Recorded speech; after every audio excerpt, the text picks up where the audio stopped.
Hello dear students. बच्चों पिछले lecture में हमने मैट्रिक्स मेथड का case number 1 that was unique solution of system of equations वो डिस्कस किया था। आइए इसके बचे हुए केसेस पे नजर डालते हैं। So let us consider a system involving 3 equations and 3 variables. एक सिस्टम लेते हैं जिसमें 3 इक्वेशंस हैं और 3 वेरिएबल्स हैं। तो हमने सबसे पहले एक मैट्रिक्स इक्वेशन बनाई थी that was ax equals to b, जहां पे a मैट्रिक्स थी कोफिशिएंट्स की मैट्रिक्स। पहले कॉलम में हमने x के कोफिशिएंट्स जो भी हैं a1 a2 a3 वो लिख लिए। दूसरे कॉलम में y के कोफिशिएंट्स जो भी हैं b1 b2 b3 वो लिख लिए। और तीसरे कॉलम में z के कोफिशिएंट्स जो भी हैं c1 c2 और c3 वो लिख लिए। ये a मैट्रिक्स बनी कोफिशिएंट्स की मैट्रिक्स। एक्स मैट्रिक्स बच्चों वेरिएबल्स की मैट्रिक्स, वेरिएबल है एक्स वाई जेड। और बी मैट्रिक्स कांस्टेंट की मैट्रिक्स, कांस्टेंट यहां पे d1 d2 d3। ए मैट्रिक्स का ऑर्डर 3x3, एक्स मैट्रिक्स का 3x1 और जो रिजल्टिंग ऑर्डर आ रहा है वो 3x1। यानी हमने इस सिस्टम को इस तरह से लिख लिया। वो मैंने आपको समझाया था कि इस सिस्टम को हम मैट्रिक्स में ऐसे लिख सकते हैं। एक बार फिर बता देता हूं, जब आप इसको इससे मल्टीप्लाई करेंगे a1x plus b1y plus c1z equal to d1, वही इक्वेशंस वापस आ जाएंगी। अब उसके बाद हमने क्या किया था, हमने a का डिटर्मिनेंट निकाला था। Now we will calculate determinant of a। और केस नंबर 1 था बच्चों, जब डिटर्मिनेंट ए नॉन जीरो आया था तो हमने कहा था कि सिस्टम का यूनिक सॉल्यूशन होगा। अब सपोज कीजिए कि डिटर्मिनेंट ए 0 आ गया। अब बच्चों डिटर्मिनेंट ए 0 आ गया तो इसका मतलब ए जो है वो सिंगुलर मैट्रिक्स होगी, और सिंगुलर मैट्रिक्स का इनवर्स पॉसिबल नहीं है। तो फिर सॉल्यूशन क्या होंगे, किस तरह से निकाल पाएंगे, या होंगे भी कि नहीं, वो कैसे पता लगाना। तो मैट्रिक्स मेथड की थ्योरी क्या कहती है कि अगर डिटर्मिनेंट ए 0 आ जाए उसी वक्त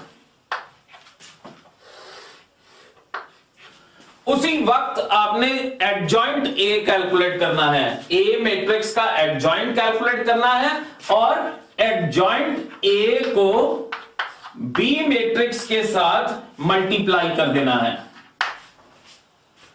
मैं दोबारा बोलता हूं, जैसे ही डिटर्मिनेंट ए 0 आ जाए उसी वक्त एडजॉइंट ए निकालिएगा और उसको बी मैट्रिक्स के साथ मल्टीप्लाई कर दीजिएगा। अब बच्चों अगर ए 3x3 की मैट्रिक्स है तो एडजॉइंट ए भी 3x3 होगा, और बी मैट्रिक्स का ऑर्डर जो है 3x1 है, तो इनको मल्टीप्लाई करके एक 3x1 की मैट्रिक्स बनी। सपोज कीजिए वो जो 3x1 की मैट्रिक्स है वो नल नहीं है, is not a null matrix, then system of equations will have no solution. तब सिस्टम ऑफ इक्वेशंस का सॉल्यूशन निकलेगा ही नहीं, पॉसिबल नहीं होगा। मैं दोबारा बोलता हूं, जैसे ही हमने डिटर्मिनेंट ए निकाला और वो 0 आ गया तो इमीडिएटली आपने एडजॉइंट ए को बी से मल्टीप्लाई करना है। अगर वो जो आंसर आया वो एक नल मैट्रिक्स नहीं आया, यानी जो तीनों एलिमेंट्स हैं वो 0 नहीं आए, तो आपने क्या कहना है कि सिस्टम का कोई सॉल्यूशन नहीं है। मतलब ऐसी कोई एक्स वाई जेड की वैल्यू होगी ही नहीं जो इन तीनों को सिमल्टेनियसली सेटिस्फाई करे। हम कहेंगे सिस्टम का सॉल्यूशन नहीं है, और क्योंकि सॉल्यूशन नहीं निकल रहे इसलिए system is inconsistent.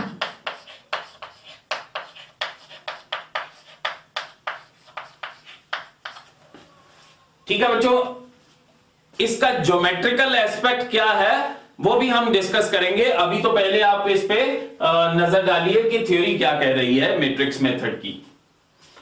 Matrix method को बच्चों मार्टिन्स रूल भी कहते हैं। Matrix method is also known as Martin's rule, और ये है इसका केस नंबर 2। अब बच्चों केस नंबर 3 जैसे ही डिटर्मिनेंट 0 आ गया उसी वक्त आपने एडजॉइंट ए इंटू बी निकाला।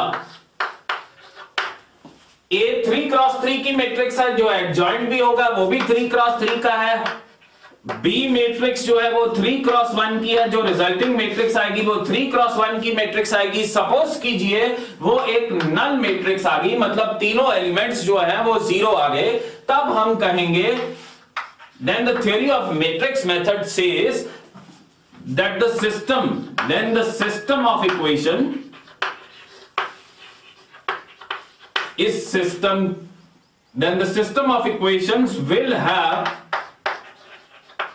infinite solutions।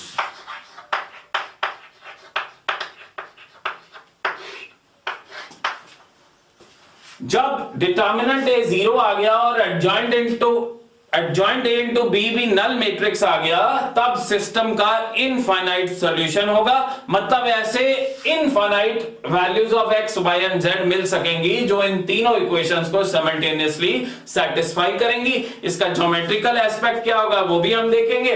अभी तो आप थ्योरी पे नजर डालिए और वो सॉल्यूशन निकालने कैसे हैं। अब देखिए इसके सिस्टम का इनफाइनाइट सॉल्यूशन आया, क्योंकि सॉल्यूशन आ रहे हैं, the system will be consistent, the system is consistent.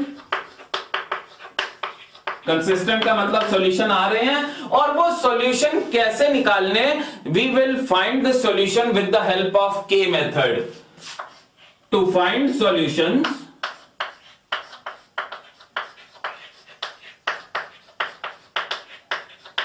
we will use K method।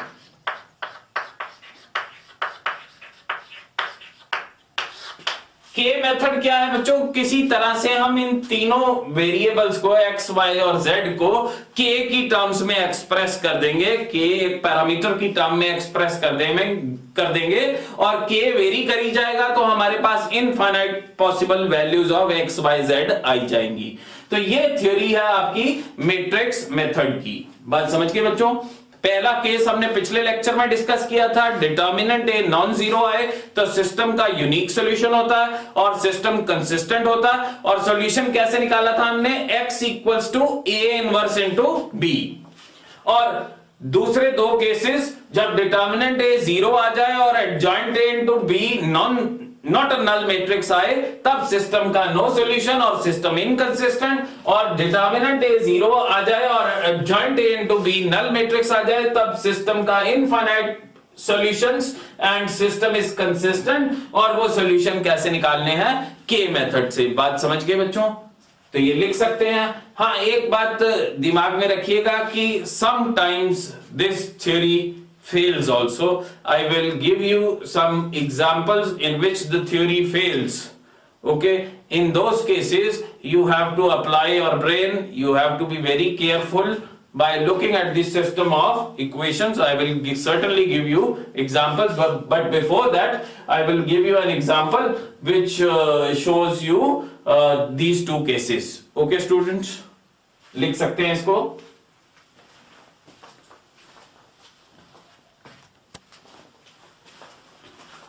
तो आइए बच्चों, अभी हमने मैट्रिक्स मेथड की थ्योरी तो पढ़ ली, एक एग्जांपल डिस्कस करते हैं। क्वेश्चन है, solve the system of equation using matrix method. तो देखिए ये एक सिस्टम है जिसमें 3 इक्वेशंस हैं और 3 वेरिएबल्स हैं। सबसे पहले तो आपको ठीक करके लिखना है, x के नीचे x वाले, y के नीचे y वाले और z के नीचे z वाले। तो इस सिस्टम को ठीक करके लिखें, 3x minus 1y plus 2z equals to 2। यहां पे x है नहीं इसलिए 0x plus 2y plus 1z equals to -1 और 3x minus 5y plus 0z equals to 3। Constants हमेशा इक्वालिटी के दूसरी तरफ रखिएगा। अब हमने सिस्टम लिख लिया, तो मैट्रिक्स मेथड क्या कहता था, सबसे पहले मैट्रिक्स इक्वेशन बनानी है ax इक्वल्स टू b, जहां पे a मैट्रिक्स कोफिशिएंट्स की मैट्रिक्स, कोफिशिएंट क्या है 3 0 3, y का कॉफिशिएंट -1 2 -5, -1 2 एंड -5, और z का कॉफिशिएंट है बच्चों 2 1 0। ऑर्डर कितना इसका 3 क्रॉस 3। x मैट्रिक्स है हमारे पास वेरिएबल की मैट्रिक्स, वेरिएबल इसमें कौन से हैं x y और z, और B मैट्रिक्स बच्चों कांस्टेंट की मैट्रिक्स, कांस्टेंट्स कौन है यहां पे 2 -1 और 3। समझ गए बच्चों। अब सबसे पहले हम डिटर्मिनेंट ऑफ A निकालते हैं। Now we will find determinant of A। A क्या है बच्चों 3 -1 2 और 0 2 1 और 3 -5 एंड 0। तो डिटर्मिनेंट एक्सपैंड करना आपने सीखा हुआ है। इसको मैं रो 1 से एक्सपैंड करने लगा। रो 1 की स्कीम होती है प्लस माइनस प्लस। क्या करते होते थे पहले रो 1 के एलिमेंट लिख लेते थे 3 -1 2, उनके आगे आगे वो निशान लिख लेना प्लस माइनस एंड प्लस और इनटू माइनस। आपने सीखा हुआ है ये बच्चों। 3 का माइनर क्या है 3 जिस रो में है छोड़ दो, जिस कॉलम में है छोड़ दो, बचा 2 1 -5 0 2 1 -5 एंड 0। -1 जिस रो में है छोड़ दो, जिस कॉलम में है छोड़ दो, क्या बचा 0 1 3 0 0 1 3 0, और 2 जिस रो में है छोड़ दो, जिस कॉलम में है छोड़ दो, बचा 0 2 3 -5 0 2 3 -5। ये डेट को एक्सपैंड कर लेते हैं हम। ये कितना आ रहा है 0 + 5, माइनस माइनस प्लस हो गया 0 -3, और ये आ रहा है 0 -6।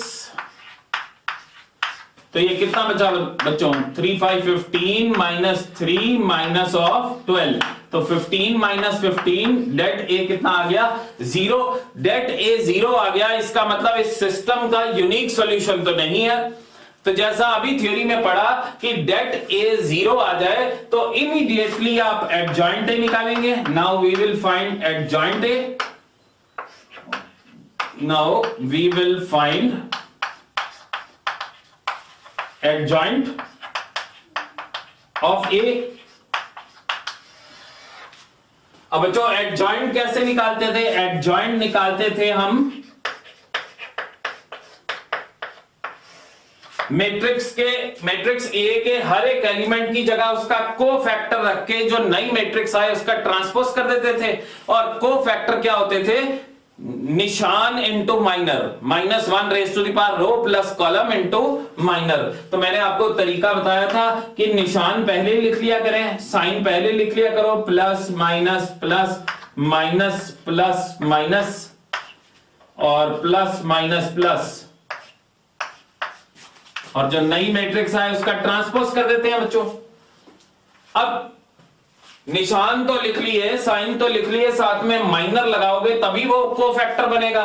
तो आइए कैलकुलेट कर लेते हैं। 3 का माइनर कितना आ रहा है? जिस रो में 3 है वो छोड़ दो, जिस कॉलम में वो छोड़ दो, बचा 0 + 5। मैं थोड़ा इसको फटाफट करता हूं क्योंकि हम पहले भी बहुत बारी सीख चुके हैं। -1 का माइनर कितना है? रो छोड़ दीजिए, कॉलम छोड़ दीजिए, 0 - 3। 2 का माइनर रो छोड़िए, कॉलम छोड़िए, 0 - 6। 0 का माइनर ये रो छोड़ दीजिए, कॉलम छोड़ दीजिए, 0 + 10।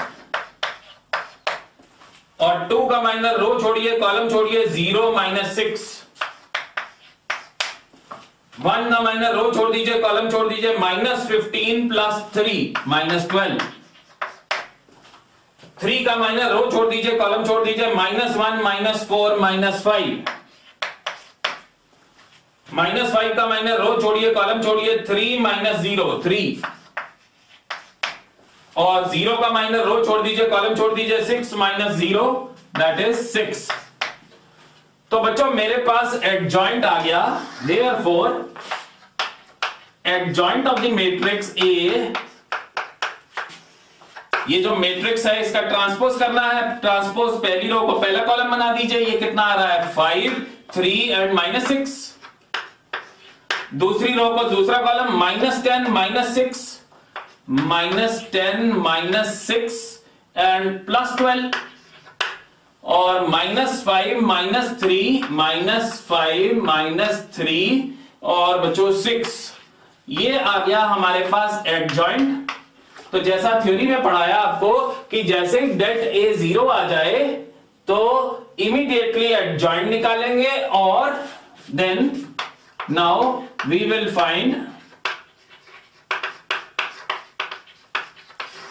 Adjoint A into B matrix. Adjoint वाली मैट्रिक्स को बी मैट्रिक्स से मल्टीप्लाई करेंगे।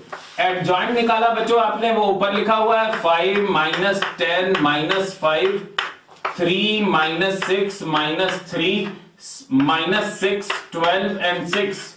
ऑर्डर कितना इसका 3 क्रॉस 3। और बी मैट्रिक्स जो कि कांस्टेंट्स की मैट्रिक्स थी वो थी 2 -1 एंड 3 2 -1 एंड 3 2 -1 एंड 3। ऑर्डर कितना इसका 3 क्रॉस 1। अब बच्चों ये मल्टीप्लाई हो सकती हैं, बिल्कुल हो सकती हैं। तो आइए करें मल्टीप्लाई। रिजल्टिंग ऑर्डर कितना आएगा 3 क्रॉस 1। तो मल्टीप्लाई कैसे करते थे, रो और कॉलम को मल्टीप्लाई करते थे। ये कितना आ रहा है 10 + 10 -15 6 + 6 -9 -12 + 18।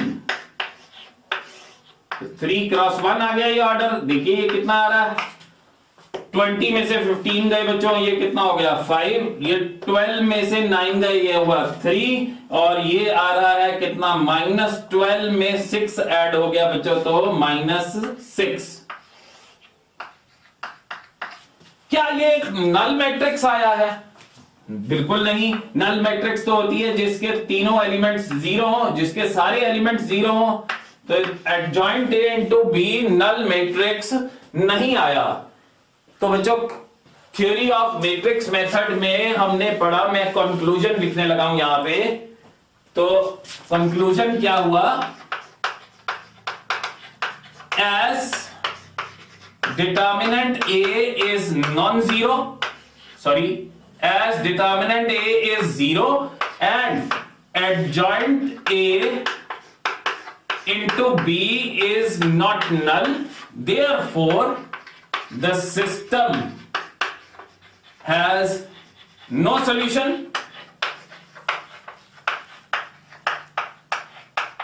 and system is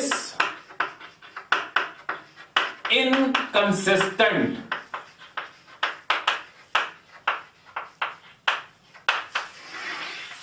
तो ये क्वेश्चन आपका फिनिश हो गया। यानी इस सिस्टम में का कोई सॉल्यूशन ऐसा हो ही नहीं सकता जो इन तीनों इक्वेशंस को सेटिस्फाई कर पाए। कोई ऐसी एक्स वाई जेड की वैल्यू नहीं निकली जो इन तीनों इक्वेशन को सेटिस्फाई कर पाए। इनका ज्योमेट्रिकल एस्पेक्ट क्या है वो हम अंडरस्टैंड करेंगे बच्चों। अभी तो ये क्वेश्चन आप देखिए, इसको लिख सकते हैं।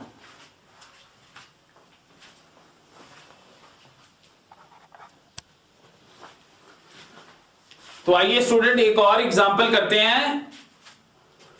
We have to solve the system of equation by matrix method. तो सबसे पहले क्या करते हैं, हम एक मैट्रिक्स इक्वेशन बनाते हैं ax इक्वल्स टू b, जहां पे a मैट्रिक्स होती है कोएफिशिएंट्स की मैट्रिक्स, x मैट्रिक्स होती है वेरिएबल्स की और b मैट्रिक्स होती है कांस्टेंट्स की। सबसे पहला स्टेप क्या होता है, हम a का डिटर्मिनेंट निकालते हैं। अब बच्चों फटाफट हम निकाल लेते हैं a का determinant. We are expanding by row 1, तो हम रो 1 के एलिमेंट्स लिखते हैं। रो 1 के एलिमेंट्स हैं 1 -3 और -8, और रो 1 के निशान होते हैं प्लस माइनस प्लस। इनके आगे आगे निशान लिख लिए, प्लस माइनस और प्लस, और साथ में माइनस को मल्टीप्लाई कर दिया। आइए कैलकुलेट करें। 1 का माइनर आ रहा है 6 + 20 दैट इज 26, -3 का माइनर आ रहा है 18 + 8, 18 + 8 बच्चों कितना हुआ 26, और -8 का माइनर आ रहा है 15 - 2 13। आइए कैलकुलेट करें, कितना हो गया 26, और ये कितना बना 60 प्लस 18 दैट इज 78 और ये कितना आ रहा है 80 प्लस 24 दैट इज 104। 78 में 26 ऐड करोगे बच्चों कितना आएगा 104। 104 में से 104 गए तो कितना आ रहा है 0। अब बच्चों जैसा थ्योरी में पढ़ा था कि डिटर्मिनेंट ए अगर 0 आ जाए तो उसी वक्त एडजॉइंट ए कैलकुलेट करते थे। Now we will find adjoint of A. और एडजॉइंट ए कैसे निकालते हैं बच्चों, हर एक एलिमेंट की जगह उसका कोफैक्टर रख के जो नई मैट्रिक्स बने उसका क्या कर देते थे ट्रांसपोज। तो हम निशान पहले ही लिख लेते हैं plus minus plus minus plus minus plus minus और प्लस, जो नई मैट्रिक्स बने उसका क्या कर देंगे ट्रांसपोज।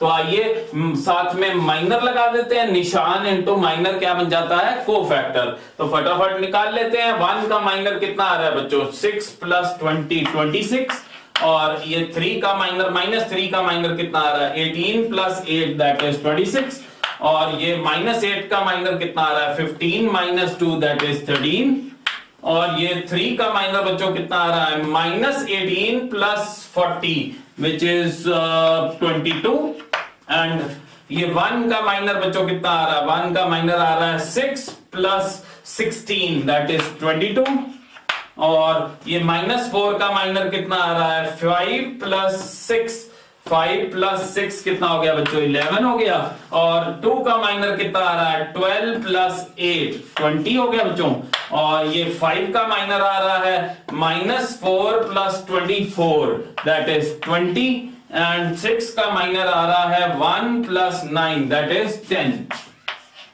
अब एडजॉइंट ए क्या आया बच्चों, इस मैट्रिक्स का हम ट्रांसपोज कर देंगे तो therefore adjoint of A comes out to be transpose. पहली रो को पहला कॉलम बना दें 26 माइनस 26 और 13, दूसरी रो को दूसरा कॉलम बना दें ये कितना आ रहा है -22 22 एंड -11 और तीसरी रो को तीसरा कॉलम बना दें 20 minus 20 and 10।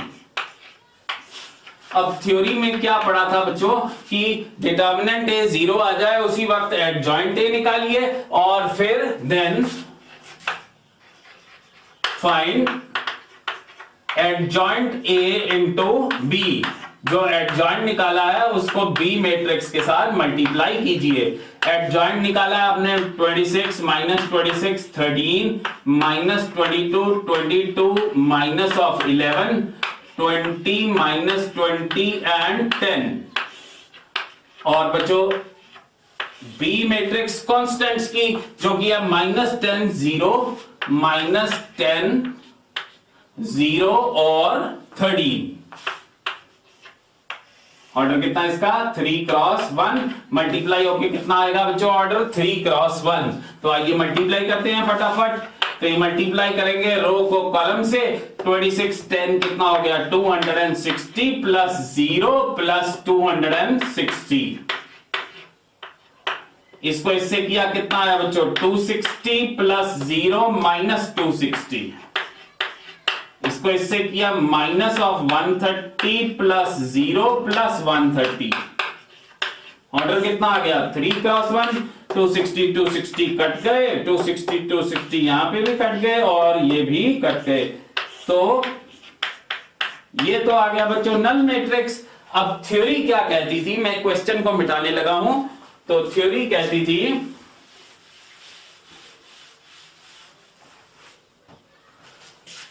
Conclusion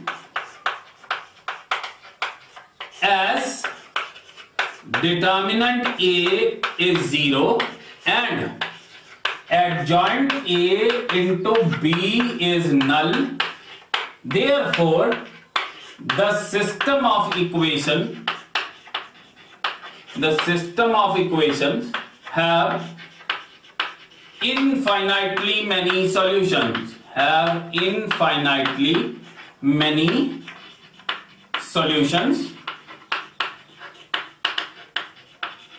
and system is क्योंकि सॉल्यूशन निकल रहे हैं system is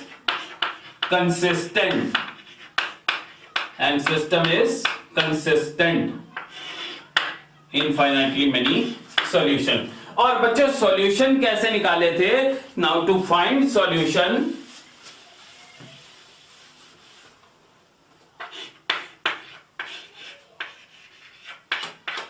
to find solution we will use K method. K method में आपको अभी सिखाता हूं, पहले ये लिख लीजिए। बात समझ गए बच्चों?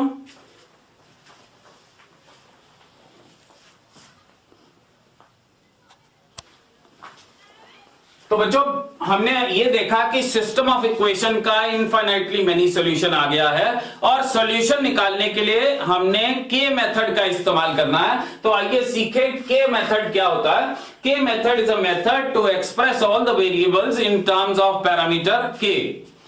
तो क्या करेंगे हम, कोई भी दो इक्वेशन पकड़ के आप किसी भी वेरिएबल को एलिमिनेट कर दीजिए। मैं फर्स्ट और सेकंड को पकड़ता हूं और z को एलिमिनेट कर देता हूं। तो z को एलिमिनेट करने के लिए पहली इक्वेशन तो बच्चों वैसे की वैसे ही लिख दी, x minus 3y minus 8z equal to -10, और दूसरी इक्वेशन को 2 से मल्टीप्लाई कर दे तो ये 6x plus 2y minus 8z equals to 0।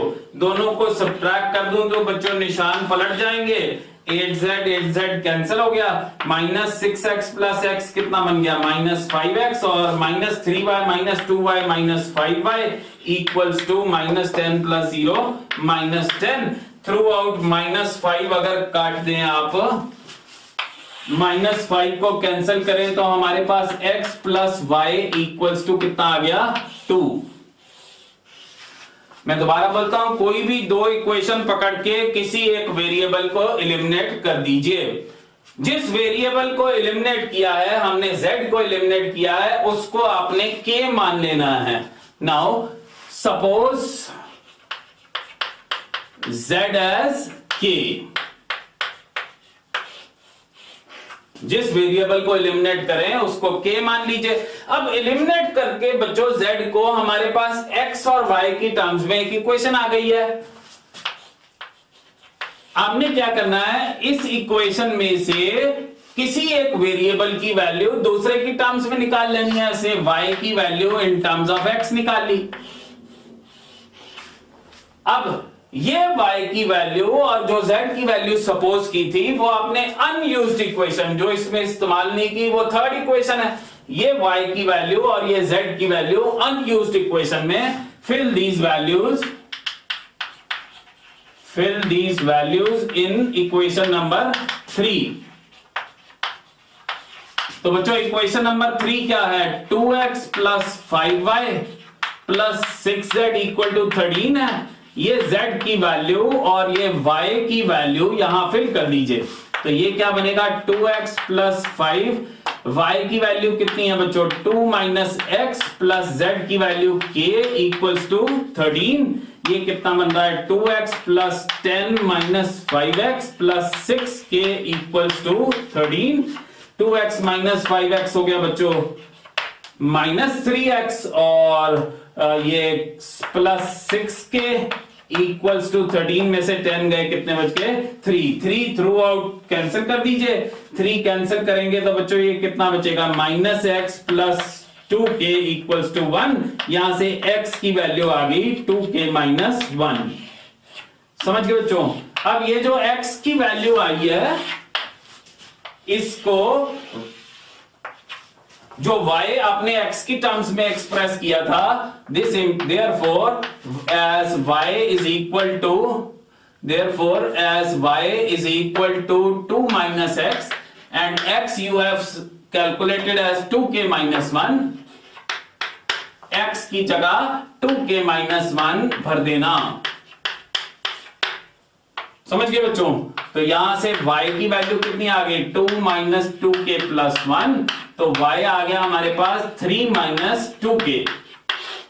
तो हमने x भी k की टर्म्स में निकाल लिया, y भी k की टर्म्स में निकाल लिया, और z को तो हमने माना ही k। तो देयरफॉर एक सेट बनाइएगा, x की वैल्यू आपने निकाली है 2k माइनस 1, कॉमा y की वैल्यू निकाली है 3 - 2k, कॉमा z को सपोज किया था आपने k। तो एज k वेरीज, जैसे जैसे k बदलेगा we will get infinite values of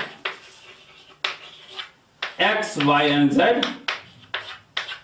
Therefore these are infinite solutions. These are infinite solutions. बात समझ गए बच्चों? ये आपका क्वेश्चन खत्म हो गया। तो K मेथड क्या है? Expressing all the variables in terms of parameter K. Now as K will vary, you will get infinite such possible values of x, y and z which will satisfy all these three equations simultaneously. इसका graphical मतलब क्या है कि ऐसी x की अनगिनत values आ रही हैं जो इन तीनों को सेटिस्फाई कर रही हैं, उसको ज्योमेट्रिकली देखेंगे तो आप उसको समझ पाएंगे। ये थ्योरी तो आपको क्लियर होगी बच्चों। हमने एक पहले लेक्चर में पढ़ा केस नंबर 1 यूनिक सॉल्यूशन, और आज के लेक्चर में हमने नो सॉल्यूशन और इनफाइनाइटली मेनी सॉल्यूशन को डिस्कस किया। बात समझ के बच्चों? नेक्स्ट लेक्चर में मैट्रिक्स मेथड का हम होमोजीनियस सिस्टम पढ़ेंगे, और ये जो मैट्रिक्स मेथड का नो सॉल्यूशन, यूनिक सॉल्यूशन और इनफाइनाइट मेनी सॉल्यूशन है, 2 इक्वेशन 2 वेरिएबल और 3 इक्वेशन 3 वेरिएबल में ज्योमेट्रिकली भी समझ लेंगे। ओके बच्चों, थैंक यू।